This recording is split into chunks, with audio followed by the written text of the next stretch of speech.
طبعا هذه, this is the way you unplug that. There's a little plate that you remove, and then you try to tunnel, once you unplug that, try to tunnel it through that little hole here and bring up the whole wire.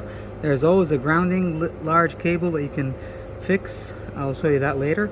But basically, once you fix that with soldering and a bridge cable same size, it should work well. I coat it with some basically gun glue, just to make sure it's not sharp edges or anything like that, and then wrapped it with some electrical tape and wrapped the whole thing with electrical tape. And for the areas where I found that there was a little bit of maybe there would be a leak or something from water, I just put some silicone on the stuff.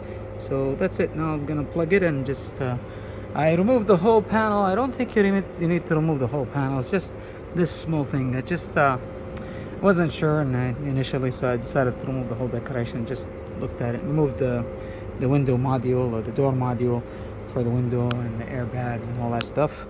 But so far so good. Hopefully it works.